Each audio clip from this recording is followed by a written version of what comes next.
তুমি দেখো, কিছু মাস আগে পর্যন্ত বছরটা কিন্তু অন্য ছিল। এই তো কিছু মাস আগে জানুয়ারি এসেছিল, আমরা প্রতিজ্ঞা করেছিলাম যে এবার নিজেকে পরিবর্তন করে ফেলব, সমস্ত খারাপ জিনিসগুলো ছেড়ে দেব, নিজেকে পরিবর্তন করে ফেলব। বছরের শুরুতে আমরা কিন্তু ঠিক এমনটাই ভেবেছিলাম। আজ দেখতে দেখতে বছরের মিডিলে চলে এসেছি এবং কিছু সময় পরে হয়তোবা এই বছরটাও পার হয়ে যাবে, নতুন বছর আসবে, আমাদের নতুন করে স্বপ্ন জাগবে নিজেকে পরিবর্তন করার। আর এমন ভাবেই চলতে থাকবে যদি আমরা পদক্ষেপ না নিই, যদি আমরা কালের দোহাই দিয়ে বসে থাকি, যদি আমরা আজ থেকে শুরু না করে কাল থেকে শুরু করব এমন চিন্তা ভাবনা নিজের মন, নিজের মস্তিষ্কের মধ্যে পুষে রাখি। দেখো, যে সময়টা চলে গিয়েছে সেটার উপরে আমাদের কোনো নিয়ন্ত্রণ নেই। আমরা চাইলেও সেই সময়টাকে ফিরিয়ে আনতে পারবো না, বা আমরা চাইলেও সেই সময়ে গিয়ে কিছু পরিবর্তন করে আসতে পারবো না। আমাদের অতীত আমাদের নিয়ন্ত্রণে থাকে না। আমরা চাইলেও আমাদের অতীতটাকে আমাদের মতো করে সাজাতে পারবো না, পরিবর্তন করে আসতে পারবো না। কিন্তু হ্যাঁ, আজকের দিনটা আমাদের হাতে আছে এবং এই দিনটাকে আমি কেমনভাবে কাজে লাগাবো এটা আমার সিদ্ধান্ত হতে চলেছে। এটা তোমার সিদ্ধান্ত। তুমি তোমার আজকের দিনটাকে কেমনভাবে কাজে লাগাবে, আগামী 6 মাসকে কেমনভাবে কাজে লাগাবে। তোমার লক্ষ্য, তোমার টার্গেট, তোমার উদ্দেশ্য আগামী 6 মাসের হতে পারে, কিন্তু সেটাকে ছোট ছোট অংশে ভাগ করতে হবে, 180টি টুকরো করতে হবে। প্রত্যেক দিন নিজেকে ছোট ছোট টার্গেট দিতে হবে এবং সেই লক্ষ্য পূরণ না হওয়া পর্যন্ত সেই দিনের মেহনত যেন না থামে, সেই দিনে বিশ্রামের কথা, সময়ের অপচয়ের কথা যেন মাথায় না আসে। দেখো, প্রত্যেকেই চাই যে আমি লাইফে বড় হব, আমি লাইফে প্রচুর অর্থ কামাবো, নিজের শখ, নিজের আহ্লাদ, নিজের সমস্ত কিছু পূরণ করব, নিজের পরিবারের মানুষগুলোকে সুখে রাখব। কিন্তু প্রত্যেকটা মানুষ এটা চায় না যে আমি লাইফে স্যাক্রিফাইস করব। কিন্তু সত্যি বলতে লাইফে কিছু করতে গেলে কিছু স্যাক্রিফাইস প্রয়োজন, কিছু জিনিসের বিসর্জন প্রয়োজন। আজ তুমি যদি তোমার সময়কে হেলায় হারিয়ে লাইফটাকে এনজয় করার কথা ভাবো, তাহলে আজকের দিনটা হয়তোবা কিছুটা সুন্দর কাটবে, কিন্তু এই ক্ষণিকের এনজয় তোমার আগামী জীবনকে সম্পূর্ণরূপে নষ্ট করে দেবে, সম্পূর্ণ বরবাদ করে দেবে। আর মনে রেখো, আজ হয়তোবা তোমার শরীর তোমার সাথ দিচ্ছে, কিন্তু একটা সময় পরে তোমার শরীর তোমার সঙ্গ দেবে না। একটা সময় পরে তুমি নিজেকে অসহায় ফিল করবে।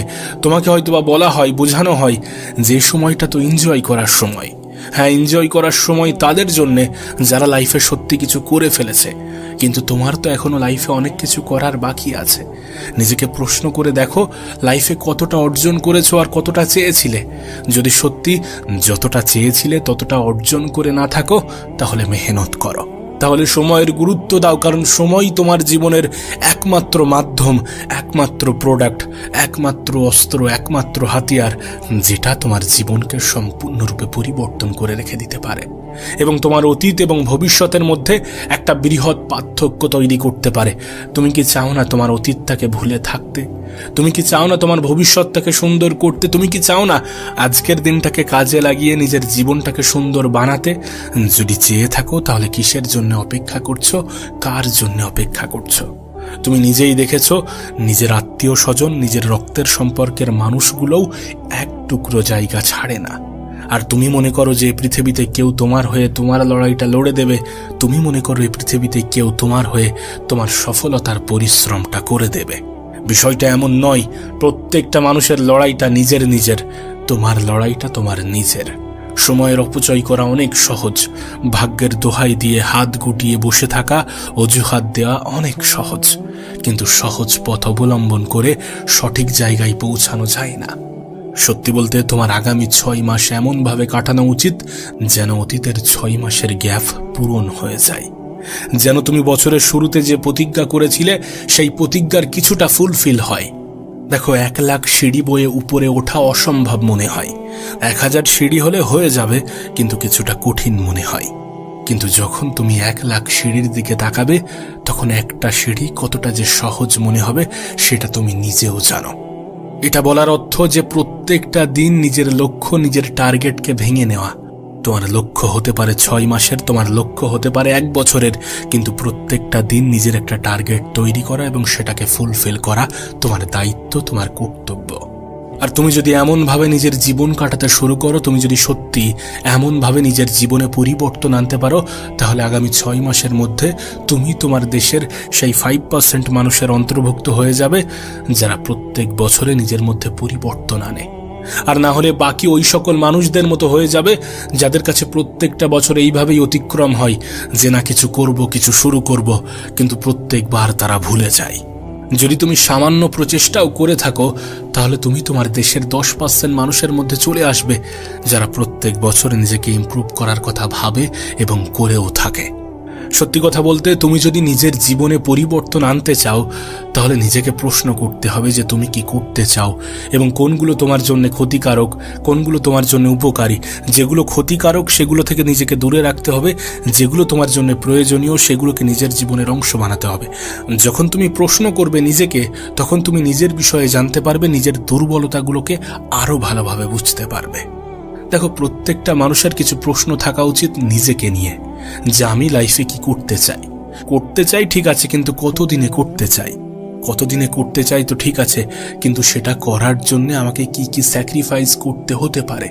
এই সকল প্রশ্নগুলো যখন তুমি করবে এবং নিজে থেকে যখন সেই উত্তরগুলো ভেসে আসবে তোমার মনে, তখন তুমি বুঝে যাবে তোমার কোনটা করা উচিত এবং কোনটা করা উচিত নয়, কোন পথে চলা উচিত এবং কোন পথে চলা উচিত নয়, কতটা সঙ্গ তোমার জন্য ক্ষতিকর এবং কতটা সঙ্গ তোমার জন্য উপকার।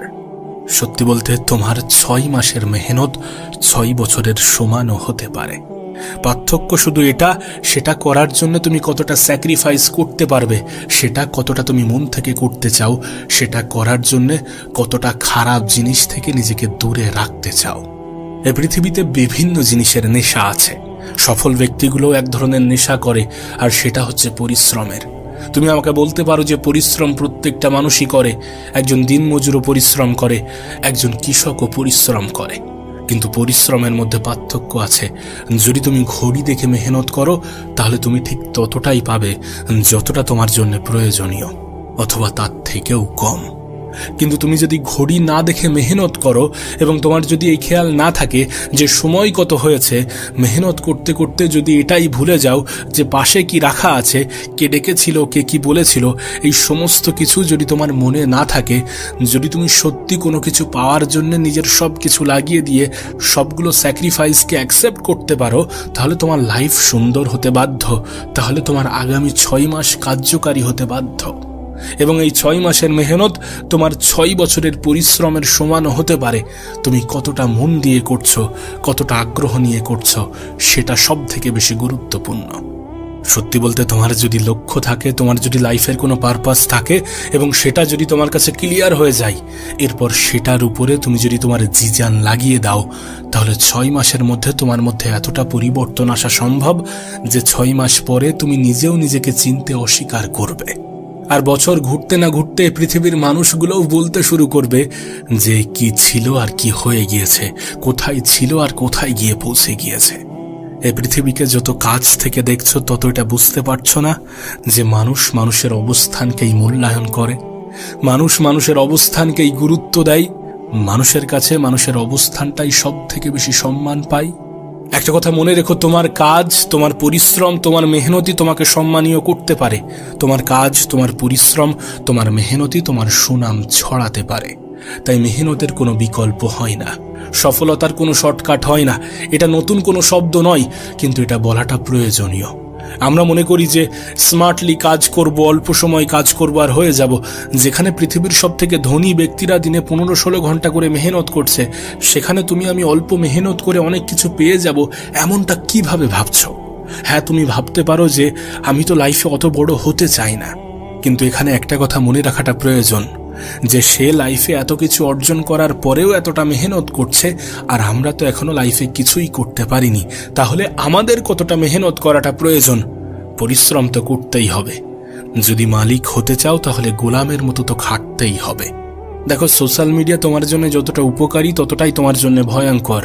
এটা তোমার জীবনকে সুন্দরও করতে পারে, আবার তোমার জীবনকে ধ্বংসও করতে পারে। তুমি নিজেকে প্রশ্ন করে দেখো না, দিনের কতটা সময় তুমি সোশ্যাল মিডিয়াতে কাটাও, কতটা সময় ইউটিউবে কাটে, কতটা সময় ফেসবুকে, কতটা সময় ইনস্টাগ্রামে, আর কতটা সময় হোয়াটসঅ্যাপে। যখন তুমি এই সকল বিষয়গুলোকে ক্যালকুলেট করতে বসবে, তখন তুমি এটা অনুভব করবে যে সময় কোথায় ব্যয় হচ্ছে, কিভাবে কতটা সময় অপচয় হচ্ছে। আদৌ সময়কে তুমি কাজে লাগাচ্ছ নাকি অপচয় করছো? নিজেকে প্রশ্ন করো, সময়কে কি কাজে লাগানো প্রয়োজন নয় যদি নিজের জীবনকে পরিবর্তন করতে চাই? নিজেকে প্রশ্ন করো যে পৃথিবীতে যারা বড় কিছু হয়েছে, যারা সত্যি নিজের স্বপ্ন পূরণে সক্ষম হয়েছে, যারা সত্যি লাইফে অনেক কিছু অর্জন করেছে, তারা কি এমন স্পেশাল করেছে? তাদের স্পেশালিটি যে তারা তাদের সময়কে কাজে লাগিয়েছে।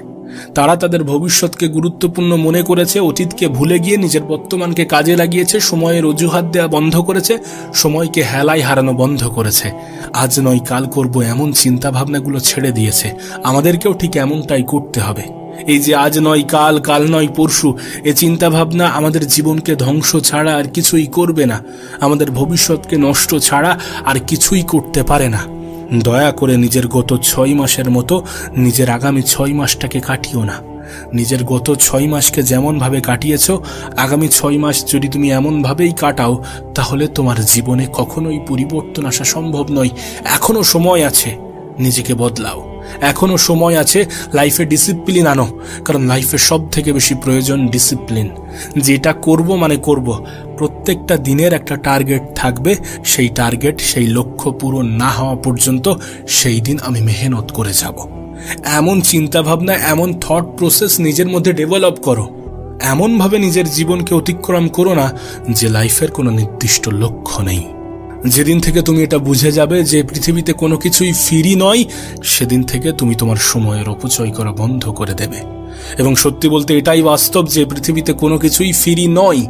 তুমি যেটা করছো, যেটা দেখছো, সেখানে সময় লাগছে। আর সময়ের থেকে বড় কোনো সম্পদ হয় না। যেখানে তোমার জীবনের সব থেকে বড় সম্পদ অপচয় হচ্ছে, কিভাবে ভাবতে পারো যে এটা তোমার জন্য ফ্রি? সোশ্যাল মিডিয়া তোমার সময়কে কেড়ে নেয়, ফাস্টফুড তোমার হেলথকে নষ্ট করে, নোটিফিকেশন তোমার অ্যাটেনশনকে মেরে ফেলে, এবং কমফর্ট জোন তোমার ভবিষ্যৎকে ধ্বংস করে। যেদিন থেকে তুমি এটা বুঝে যাবে যে পৃথিবীতে কোনো কিছুই ফ্রি নয়, সেদিন থেকে তুমি তোমার সময়ের কদর করতে শুরু করবে।